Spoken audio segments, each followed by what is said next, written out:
Buenas tardes. En primer lugar, quisiera agradecer tanto al Centro de Estudiantes de Derecho de la Universidad Mayor como al Centro de Estudios de Derecho Penal y Penitenciario la oportunidad de participar en este seminario, así como también a la Facultad de Derecho por ofrecernos este espacio. Junto con mi compañera Macarena Albornoz expondremos sobre la prisión, la pena y sus consecuencias. En primer lugar, yo me referiré a la cárcel como institución y desarrollaré brevemente en honor al tiempo dos de las principales falencias que detectamos en el sistema penitenciario chileno, como son el hacinamiento y la falta de una política de género. Y a continuación, Macarena hablará del sistema penitenciario en su conjunto y del régimen disciplinario. La prisión es y será una institución polémica, en cuanto a que supone la intromisión por parte del Estado en prácticamente todas las esferas de la vida de la persona recluida. El hecho de estar constantemente sometidos a un eventual allanamiento o a la intercepción de sus comunicaciones supone una afectación de los derechos más allá del que se ve limitado por la sentencia condenatoria, que es el de la libertad. El debate entonces radica en hasta dónde la posición de garante que adquiere el Estado respecto de las personas privadas de libertad lo faculta a interferir en el resto de los derechos más allá de la libertad ambulatoria. Hecho este planteamiento, quisiera pasar a ver brevemente una breve historia de la cárcel. Si bien encontramos antecedentes desde las más antiguas civilizaciones, como en China, Grecia o Babilonia, estos centros de reclusión tenían más bien una finalidad accesoria a la pena. La pena en sí era, por ejemplo, trabajos forzosos, y el centro de reclusión era el que garantizaba que se pudieran hacer estos trabajos. En Europa, hasta el siglo XVI, existen también estos centros de reclusión que tienen como función principal la custodia del detenido hasta el momento en que se le impone una sanción o se lleva a cabo el juicio. En general, las sanciones que se imponían eran penas de tipo corporal, como azotes o amputaciones, y se realizaban de forma pública. Era casi a modo de espectáculo. Progresivamente, a partir del siglo XVII, empieza a aparecer un cambio de concepción. Se ven distintos experimentos, por ejemplo en Europa, de concepción de la prisión como centros de trabajo en que también se practican torturas, penas corporales, o en Estados Unidos, donde desde una concepción religiosa se trata de hacer que la persona detenida llegue al arrepentimiento de la acción cometida, y esto se hace a través del aislamiento total de cualquier otra persona. Es ya en el siglo XVIII en el que aparecen los establecimientos penitenciarios propiamente tales, inspirados en la capacidad rehabilitadora de la pena. Como consecuencia, se promulga la necesidad de mejorar dichos establecimientos, en el sentido de mejorar la limpieza de los mismos, segregar según el tipo de delito, según el sexo, y además de que exista un organismo de control sobre los mismos. A partir de la segunda mitad del siglo XVIII aparecen de forma generalizada entre los filósofos y teóricos del derecho la protesta contra el suplicio como forma de punición, y se aboga por penas más benignas, en definitiva, humanizar la pena. Poco a poco se va cambiando la idea de la prisión, como habíamos dicho, como custodia, y se acepta la idea de que la prisión como castigo, con una función además rehabilitadora, que permita al individuo reincorporarse a la sociedad. Así lo recoge el ordenamiento jurídico chileno, tanto en el Reglamento de Establecimientos Penitenciarios en el artículo 1 como en la Ley Orgánica de Gendarmería de Chile, donde los dos se refiere a la reinserción social como función de la cárcel.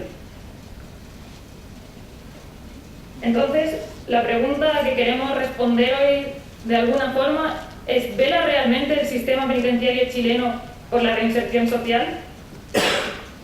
En este punto es necesario mencionar que desde los años 70 existen algunos estudios encaminados a demostrar que las cárceles en ningún caso contribuyen a la reinserción social, y de hecho también se cuestiona cuál es el significado de esta expresión reinserción social. Otra objeción que se plantea respecto de este concepto es la utilización por parte del Estado para eludir algunos derechos que tiene que garantizar a las personas, a sus ciudadanos. Entonces, algunos derechos, como podemos hablar del derecho al trabajo o a la educación, cubrirlos de reinserción social en las personas privadas de libertad. Sin embargo, el Estado no tiene la obligación de garantizarlos por tratarse de reinserción social, sino porque ya son derechos que tiene la obligación de garantizar. Entonces, en base a todas estas objeciones, quizá la pregunta que verdaderamente debiéramos responder es: ¿vela el sistema penitenciario chileno por la reinserción social o por los derechos tradicionalmente adscritos a ella? Los dos aspectos de la cárcel o del sistema penitenciario chileno que voy a analizar son, primero, el hacinamiento y ver si las condiciones actuales de hacinamiento permiten esta supuesta reinserción social, y en segundo lugar, cómo se trata el tema de las mujeres presas y si también se busca la reinserción social de las mismas. Un primer dato que llama la atención de la situación, la situación chilena en el contexto sudamericano es que Chile es uno de los países con un porcentaje mayor de población presa. Mientras que la media en Chile es de 243 personas privadas de libertad por cada 100.000 habitantes, en el contexto sudamericano en conjunto, esta cifra es de 213, muy superior al promedio europeo, que es en torno a unas 80 personas privadas de libertad cada 100.000 habitantes.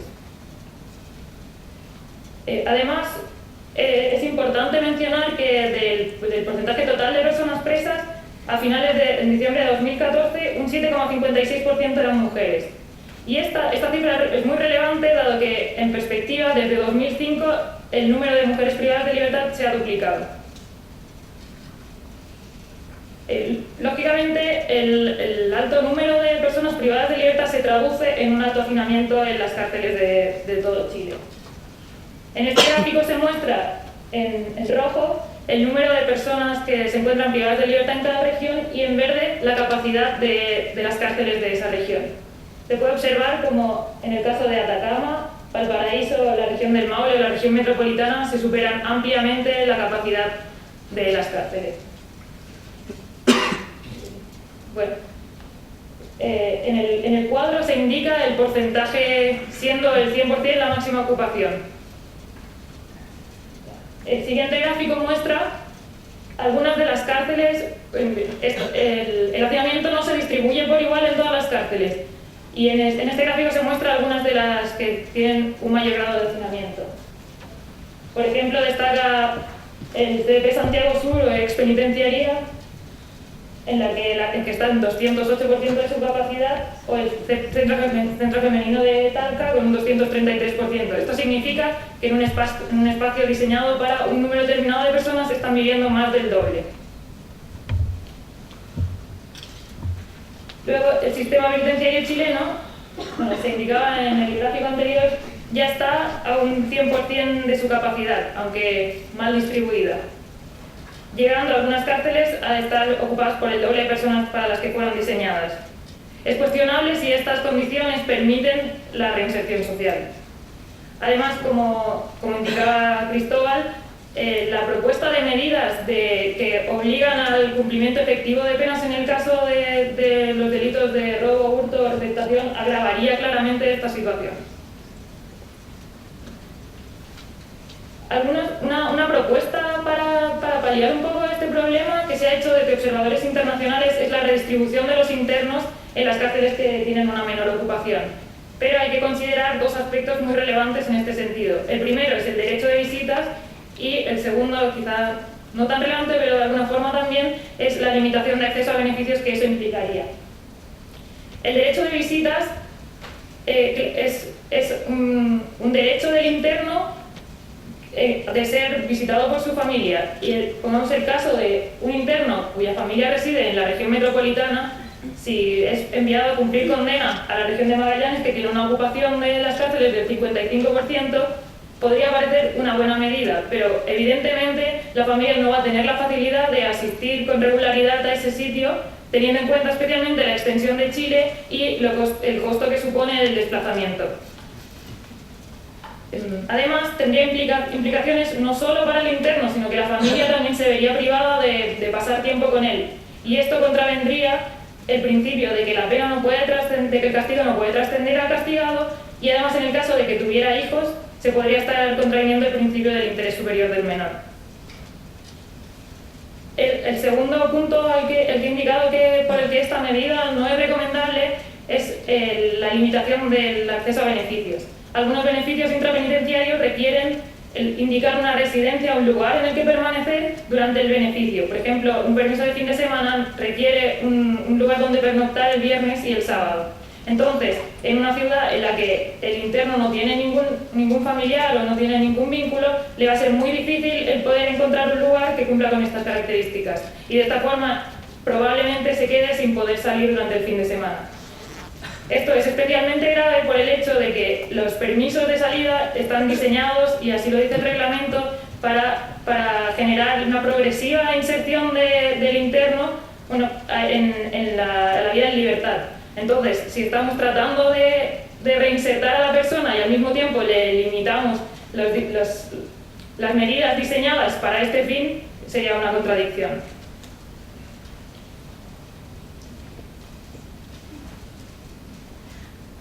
Quizá una medida más interesante, en lugar de la redistribución de internos, sería la aplicación de penas sustitutivas, ya que además está demostrado que existe una menor reincidencia por parte de las personas que cumplen una pena sustitutiva que por aquellas que ingresan en la cárcel. El segundo tema al que me voy a referir es la situación de las mujeres. En cuanto a las mujeres, se produce una discriminación sistemática por parte del sistema penitenciario. Solo hay un artículo del Reglamento de Establecimientos Penitenciarios que se refiere a las cárceles de mujeres y lo hace en relación a la maternidad. En general, en el mundo, las mujeres sufren una condena que se extiende más allá del hecho de estar recluidas. Es lo que Alicia Alonso denomina como la triple condena. Una condena en el ámbito social, una en el ámbito personal y otra en el ámbito penitenciario propiamente. En el ámbito social, se refiere al hecho de que una mujer, por el hecho de ser mujer y cometer un delito, va a sufrir una mayor discriminación que si el delito lo comete un hombre y como consecuencia ingresa en prisión. Muchas veces se cuestiona su capacidad para ser madre por el simple hecho de haber cometido un delito, cuando investigadores del EASUR han podido demostrar que una de las mayores preocupaciones cuando una mujer ingresa en prisión si tiene hijos son precisamente sus hijos. Además, otro prejuicio con el que tienen que lidiar las mujeres a nivel social es los requisitos que se les exigen a la hora de que se les conceda un venusterio o visita íntima dentro de la cárcel. Si bien Macarena desarrollará un poco más este punto, a los hombres se les exige también buena conducta, un buen comportamiento al interior de la cárcel, pero no tantos requisitos como se exige en el caso de las mujeres, en el que además se exige acreditar una relación estable durante más de 6 meses, una prueba, acreditar el uso de un método anticonceptivo o hacerse una prueba de VIH.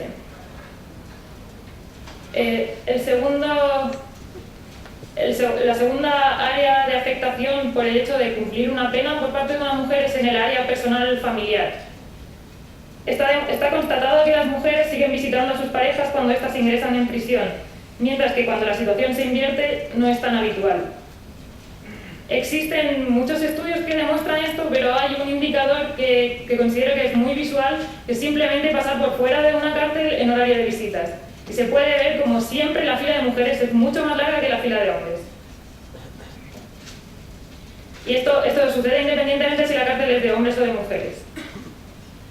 Si bien estos dos aspectos, el social y personal, no están tan vinculados directamente con la administración penitenciaria, en cuanto a que son consecuencias del ingreso a la prisión por parte de la mujer, deberían ser considerados por el mismo. Y además también deberían ser considerados en el momento en que se determina la pena, también debiéndose priorizar la aplicación de penas sustitutivas a la cárcel, especialmente cuando la mujer tiene hijos menores. Y así lo ha recomendado también Naciones Unidas.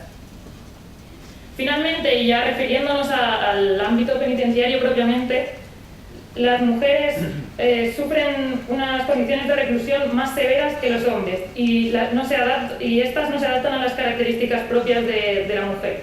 Por ejemplo, tenemos datos de estudios que demuestran que se aplican más sanciones y las sanciones más graves se aplican más a mujeres que a hombres. Además, podemos hablar del uso de medios represivos de forma igual que las cárceles de hombres, siendo que los delitos cometidos por mujeres son significativamente menos violentos. En prácticamente todos los casos, tráfico o robos o hurtos. Además, existe otra discriminación de hecho por motivo de que existen menos centros de reclusión para mujeres. Entonces, si una mujer tiene un conflicto al interior del recinto penitenciario, forzosamente va a tener menos opciones de ser trasladada a otro centro que un hombre. Y esto también tiene consecuencias a la hora del lugar de cumplimiento de condena. Y que si existen menos centros, es muy probable que vaya a tener que cumplir la condena más lejos de su lugar de residencia habitual donde reside su familia. Y si ya habíamos comentado que existe una tendencia a que sean menos visitadas las mujeres, si además le añadimos que esto es más lejos, la tendencia se incrementa. También otro aspecto que debería ser tratado desde una perspectiva de género en el tema de las mujeres privadas de libertad es la necesidad de programas específicos. Un estudio realizado en la región metropolitana, en el Centro Penitenciario San Joaquín y en el de San Miguel, constató que un 32% de las mujeres tenían problemas de adicción a drogas o al alcohol. También se constató que un 43% de internos presentaban depresión mayor y un 15% exhibían un alto riesgo de suicidio. Entonces, claramente es necesario que se tomen medidas con respecto a estos problemas y no se limiten estas medidas a la administración de psicofármacos como suele pasar en ocasiones, tanto en cárceles de mujeres como de hombres. Existe un antecedente en el año 2014, un recurso presentado por la Defensoría contra Gendarmería precisamente por el hecho de administrar psicofármacos, en este caso sin ningún tipo de prescripción médica. Y llama la atención el hecho de que la sentencia da por probados los hechos y la única recomendación que realiza es que no se continúe con esa práctica, pero no existe ninguna sanción ni ninguna otra medida. El último punto al que voy a referirme en relación a las cárceles de mujeres es el hecho de que hay menos talleres tanto productivos como formativos. Además, los productivos son en condiciones de trabajo más severas que los talleres de hombres. En ocasiones son los talleres que han sido rechazados por parte de las cárceles de hombres que al final se terminan aplicando en cárceles de mujeres y además tienen unos salarios inferiores. En general, tanto los talleres formativos como los productivos no están tan orientados a la reinserción laboral una vez cumplida la condena. Son más bien de tipo cocina, costura, con relativamente pocas salidas laborales. Así, a modo de conclusión, detectamos que en las cárceles chilenas existen niveles de hacinamiento que ponen en duda ya no solo la posibilidad de reinserción social, sino la habitabilidad de los propios recintos. Por otra parte, la falta de políticas de género que respondan a las necesidades específicas de las mujeres tampoco contribuye a la reinserción social. Y es por eso que creemos poder afirmar que la cárcel en Chile no está contribuyendo a la reinserción social. Gracias.